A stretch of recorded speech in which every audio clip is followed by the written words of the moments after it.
शशि शेखर जी, देखिए, एक तरफ ममता बनर्जी का वो इमोशनल अपील, बंगाल की बेटी हूं, आप मेरे साथ रहिए। दूसरी तरफ बीजेपी ने एक कतार लगा दी अपने महिला नेताओं की, और पोस्टर्स में सभी जितनी भी उनकी नेता थी सबके चेहरे डाले और कहा कि बंगाल को भी, ये भी बंगाल की बेटियां ही हैं। तीसरी तरफ आप देखिए कि इन टर्म्स ऑफ मैनिफेस्टो में क्या क्या वो ऑफर कर रहे हैं।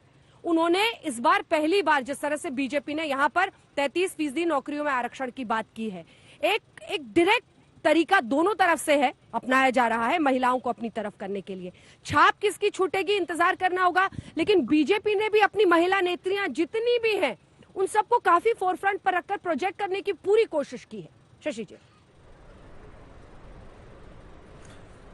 आप बिल्कुल ठीक कह रही हैं अंजना। राजनीति में पोस्चरिंग और पोजीशनिंग बहुत इंपॉर्टेंट होती है।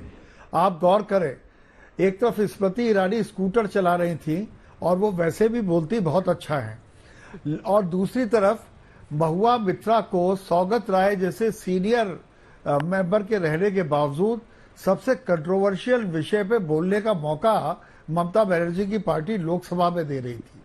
तो ये एक ऐसी लड़ाई थी जहां संसद से सड़क तक ये बताया जा रहा था कि बंगाल जो कि मातृशक्ति के लिए जाना जाता है, उस मातृशक्ति की दोनों पार्टियां कितनी इज्जत करती हैं।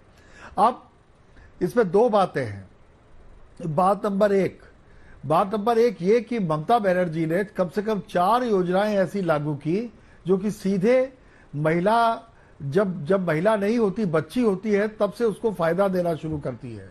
उधर नरेंद्र मोदी ने आते ही उज्ज्वला जैसी तमाम ऐसी योजनाएं लागू की थी जिससे कि इस घरों से जो महिलाएं हैं वो चूल्हे में फूंक मारने से कम वंचित हो सके। तो आज ये लड़ाई वाकई एक ऐसे मोड़ पर पहुंच गई है जहां दोनों के पास कहने के लिए बहुत कुछ है, और ऐसे में मतदाता का मन पढ़ना, मुझे तो जब आप लोग घूमते हैं वहां धूप में, तो मैं देख देख के मुझे लगता है कि कितना कठिन चुनाव है, क्योंकि अगर आप 1000 बंगाली मतदाताओं से पूछेंगे तो मुश्किल से 10 के मुंह से आपको अपने मतलब की बात निकलेगी। तो बंगाल का चुनाव इसीलिए मैं एक ऐसे सस्पेंस ड्रामा कहता हूं जो कि कभी होता नहीं इसके अलावा किसी और प्रदेश में। अल्फ्रेड हिचकॉक या रामसे ब्रदर्स को यहाँ पड़ोसी राज्य बिहार ने भी इस बार जबरदस्त खेल खेला सर। बिल्कुल शशि शेखर जी, पश्चिम बंगाल तो छोड़िए, बिहार ने भी इस बार जबरदस्त खेल खेला। कई जो पंडित थे उनकी बातें धरी की धरी रह गई, क्योंकि वहां पर क्या मन में था, ये जो साइलेंट वोटर है जी।